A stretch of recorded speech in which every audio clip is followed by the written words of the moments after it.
बिस्मिल्लाहिर्रहमानिर्रहीम। कैसे हैं प्यारे नाजरीन, उम्मीद करती हूँ आप खैरियत से होंगे। अल्लाह से दुआ है कि अल्लाह ताला आपके बच्चे को आला कामयाबियों से नवाजे। आपका बच्चा जिस मैदान में भी कदम रखे, कामयाबी आपके बच्चे का मुकद्दर बनती जाए, कामयाबी आपके बच्चे के कदम चूमती जाए। आज का उर्दू का लेक्चर स्टार्ट करते हैं। जैसे कि मैंने नोटबुक खोल के रखी हुई है, खैर तक हमारा कंप्लीट हो गया था। आज थोड़ी सी 22 आज डाल लेते हैं 23। आज एक वर्कशीट कर लेते हैं इसी से रिलेटेड, ताकि आपके बच्चे को अच्छे तरीके से जो है अलिफ से लेके खैर तक अच्छे तरीके से उसको लिखना आ जाए, उसका कॉन्सेप्ट अच्छे तरीके से क्लियर हो जाए।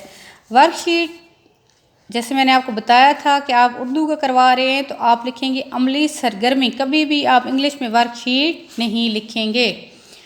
जहाँ पे जब आप करवा रहे हैं उसको अलिफ लिख के ऐसे खाली छोड़ देंगे, फिर लिखेंगे बे, फिर ये वाला खाना खाली, फिर ते लिख के ये खाली, फिर से लिख के ये ब्लैंक छोड़ देंगे, फिर चे लिख के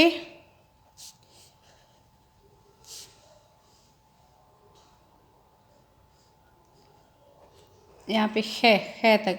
अब आप बच्चे को पेंसिल पकड़ाएंगी और बच्चे को कहेंगे कि बेटा इसको फिल करो जितना हमने पीछे लिखा है। अलिफ के बाद क्या आता है? अलिफ मद्दा,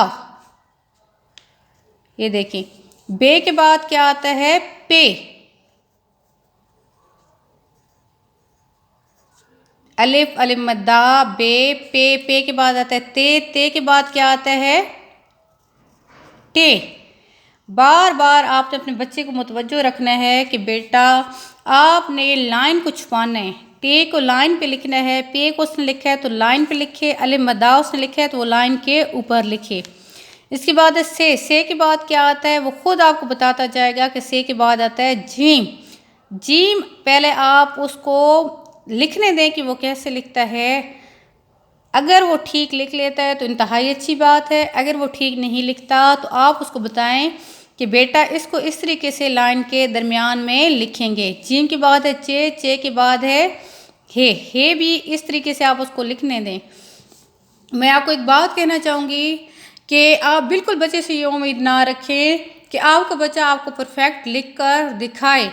बच्चे को उसकी मर्ज़ी के मुताबिक काम करने दें, क्योंकि बच्चा कोई गलती करेगा तब आप उसको, ये बच्चे की नफ्सियात है कि वो कोई गलती करेगा तब आपको उसकी गलती का पता चलेगा और तब आप उसकी इस्लाह कर सकते हैं। अगर बच्चा गलती ही ना करे, आप उसके ऊपर बैठे और आप उसको कहें कि इसको बिल्कुल लाइन के ऊपर लिखना है, इसके ऊपर इस तरीके से मार्क डालने हैं, इसको बिल्कुल लाइन पे लिखना है, नीचे 3 नुक्ते लगा देने हैं, तो ये तो आप उसको बता रहे हैं। इस तरीके से बच्चा जब गलती नहीं करेगा तो आप उसकी इस्लाह भी नहीं करेंगे और जिस तरीके से आप उसके साथ खप रहे हैं, उसे बेहतरीन नताइज की तवक्को रखते हैं, इस तरीके से वो आपको बेहतरीन नताइज नहीं दे सकेगा। इसलिए बच्चे को गलती करने दें। आपका बच्चा गलती करेगा, आप उसकी इस्लाह करेंगे तो इंशाल्लाह वो ऐसी गलती फिर दोबारा कभी भी नहीं करेगा। ये थी हमारी उर्दू की अमली सरगर्मी। ये सरगर्मी आपने कम से कम अपने बच्चे को 5 बार करवानी है। इसके बाद हमारी ये थी अमली सरगर्मी नंबर 1।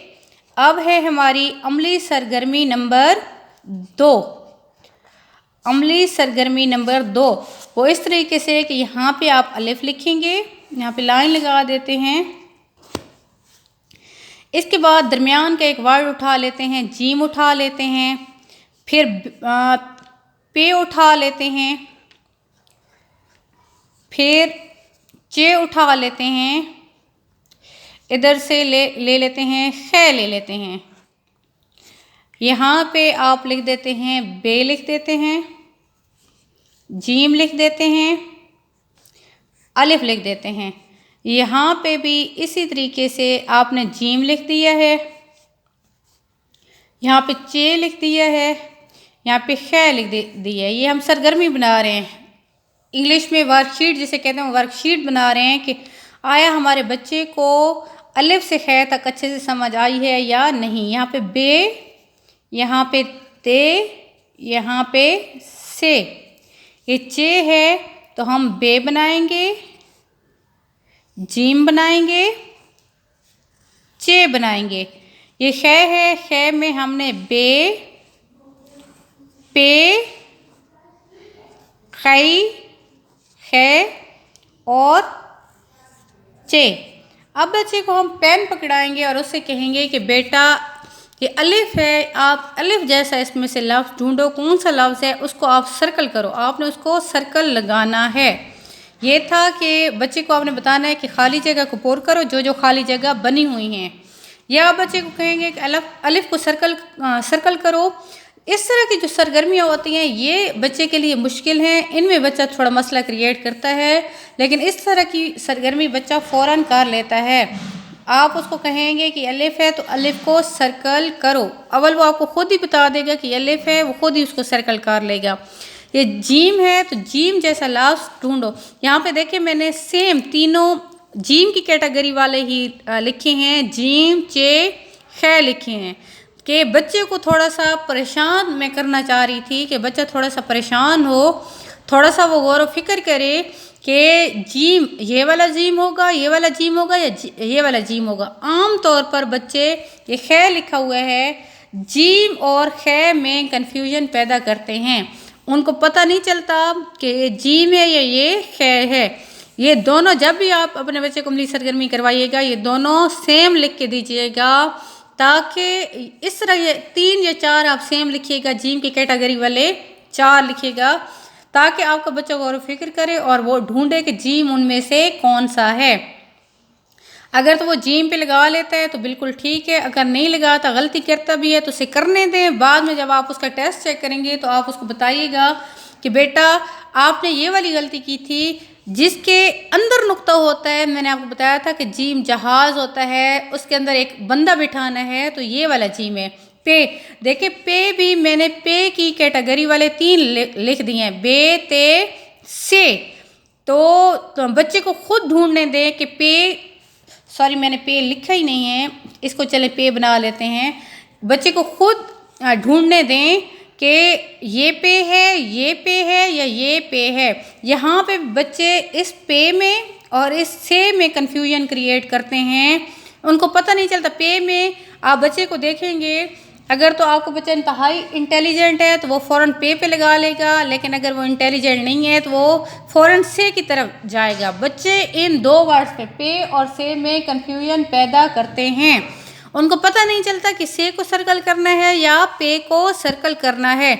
अगर तो वो पे को सर्कल कर लेता है तो बहुत अच्छी बात है, लेकिन अगर वो से को सर्कल कर लेता है तो बाद में आपने उसे समझाना है कि बेटा जिसके नीचे 3 नुक्ते होते हैं वो पे होता है। आगे चे भी मैंने ऐसे ही 2 उसी की कैटेगरी वाले लिखे हैं और एक उससे हट के लिखा है। जीम कभी भी वो जीम की तरफ नहीं जाएगा। अगर वो जीम पे लगाने लगा है तो आपने थोड़ा सा उसको टोकना है कि पहले इसके नुक्ते गिन लो कि इस चे के अंदर कितने नुक्ते हैं। वो काउंट करेगा, काउंटिंग हम उसको सिखा चुके हैं 1 2 3। तो आपने उसको कहना है कि इनमें से गिनो 3 वाला कौन सा है, 1 2 3 वाले को सर्कल करो, तो वो इसको क्या करेगा, सर्कल कर लेगा। इसी तरह खे है, यहाँ पे अब मैंने 4 लिख दिए हैं, एक बे, पे, खे, चे। अब भी आप बच्चे को मौका दें कि जिसके ऊपर एक नुक्ता है इनमें से वो कौन सा है। बच्चा खुद ढूंढ ले, बहुत अच्छी बात है। अगर खुद ना भी ढूंढ सके, खुद ढूंढ के ना लगा सके, गलत लगाए, तो बाद में आपने उसकी इस्लाह करनी है। ये सरगर्मी जब आप एक दफ़ा उसको करवा लेंगे, ये कम से कम उसको 5 बार करवानी है। ये सरगर्मी जब आप उसको करवा लेंगे तो आपने उसकी सलाहियत का अंदाज़ा लगा लेना है कि अगर वो पहली दफ़ा में सारे सही कर लेता है, 1 2 3 4 5, मतलब मैंने ये 5 लिखे हैं, 5 में से अगर वो 4 कर लेता है या 5/5 कर लेता है तो फिर तो बहुत अच्छी बात है, दोबारा इसको करवाने की ज़रूरत नहीं है। लेकिन अगर वो 3 मार्क्स ले रहा है, 2 ले रहा है या 1 उसका सही है, तो इस सरगर्मी को भी कम से कम 3 या 4 या 5 बार करवाने की ज़रूरत है। यह अब आप पे डिपेंड करता है, आपके बच्चे पे डिपेंड करता है। जिस तरीके से आपको सही लगता है आप वापस मोड़ जाएं और अपने बच्चे को बार बार यही वाली सरगर्मी नंबर 2 भी करवाएं ताकि अच्छे तरीके से उससे अलिफ से लेके खे तक वर्ड्स की पहचान हो जाए कि अलिफ कैसे होता है, अलिफ मद्दा कैसे होता है, बे कैसे होता है, उसके नीचे कितने नुक्ते होते हैं, पे कैसा होता है, पे के नीचे कितने नुक्ते होते हैं, ते कैसे होता है, ते के नीचे कैसे नुक्ते होते हैं। टे आपने उसको बिल्कुल याद करवा देना है कि टे सारी इस कैटेगरी से हट के है। और से के ऊपर 3 होते हैं, 3 नुक्ते होते हैं। जीम के अंदर 1, चे के अंदर 3, हे खाली होता है, खे के ऊपर 1 नुक्ता होता है। जब आप बच्चे को काम करवाने लगेंगे, आपका बच्चा ये बे से लेके से तक बार बार आपके लिए मसला पैदा करेगा। वो भूल जाते हैं, बच्चा भूल जाता है। बहुत इंटेलिजेंट बच्चा हो तो वो याद रख लेता है, लेकिन आमतौर पे बच्चे भूल जाते हैं। उन बेचारों को पता नहीं चलता कि बे के बाद, बे तो वो याद कर लेते हैं कि इसके नीचे 1 नुक्ता है, लेकिन इसके बाद लफ्ज़ को उन्हें नहीं पता चलता कि ऊपर 2 नुक्ते लगाने। ते आमतौर पे वो लिख जाते हैं, बे के बाद वो ते बना जाते हैं, ऊपर 2 नुक्ते लिख लेते हैं। तो आपने उनको एक तरीके से याद करवाना है कि पहले के नीचे, बे के नीचे 1 नुक्ता, पे के नीचे 3 नुक्ते। बार बार बार बार बार बार आपने इस चीज़ को उनको याद करवाना है। जब बार बार आप याद करवाएंगे, रात को सोते वक्त भी जब बच्चा सोने लगता है तो उसे मजाक मजाक में पूछें कि बताएं बे के नीचे कितने नुक्ते हैं, वो बताएगा कि 1। अगर नहीं आता तो आप बता दें। पे के नीचे आप पूछेंगे कि इसके बाद पे आती है, उसके नीचे कितने नुक्ते होते हैं, वो बताएगा 3। अगर वो नहीं बता सकता तो आप अपने बच्चे को बताएं कि बेटा बे के बाद फ़ौरन जो पे आता है उसके नीचे आप 3 नुक्ते लिखोगे, और नुक्ते भी ऐसे आपने प्यारे से ऐसे 1 बनाना है, ऐसे और ऐसे 1 लिखना है, नीचे मिला के ऐसे लिखोगे। फिर ते, जब ये अच्छे तरीके से याद कर ले, फिर आपने उसको बताना है कि पे के बाद ते आता है जिसके ऊपर हमेशा 2 नुक्ते होते हैं।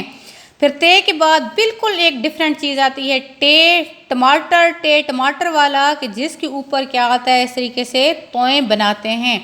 फिर लास्ट पे आता है से समर, कि जिसके ऊपर क्या बनते हैं, 3 नुक्ते बनते हैं। और वो 3 नुक्ते भी, पे वाले 3 नुक्ते ऐसे थे कि उनके नीचे 1 नुक्ता चला जाएगा। 2 सेम इकट्ठे लगाने हैं, 3 उसके नीचे, लेकिन से वाले नुक्ते 2 इकट्ठे लगा के से का तीसरा नुक्ता बिल्कुल उसके ऊपर लगाना है। इसके बाद यहाँ तक बार बार प्रैक्टिस करवा के, ओरल उसको करवा करवा करवा के, रिटन करवा करवा के, जब उसको अच्छे से पहचान हो जाए, फिर आपने जीम पे आना है। कभी भी ये नहीं करना कि ये वाला कॉन्सेप्ट उसके लिए क्लियर ना हो और आप आगे चले जाएं। जीम पे आ जाना है। जीम का उसको बताना है कि बेटा जीम के अंदर, जीम जहाज, उसके अंदर सिर्फ 1 नुक्ता होता है। उसके बाद चे चाचू है, जिस तरह पे के नुक्ते लगाए थे, सेम पे के नुक्तों की तरह एक ऐसे और एक ऐसे इसके नुक्ते लगा देंगे। हे बिल्कुल खाली होता है और खे के ऊपर 1 नुक्ता होता है। इस तरीके से बार बार, जैसे आपको मैंने कहा कि यहाँ से यहाँ तक आपने बार बार प्रैक्टिस करवानी है, इसी तरीके से जीम, चे, हे, खे की भी बार बार प्रैक्टिस करवानी है। इतनी प्रैक्टिस करवानी है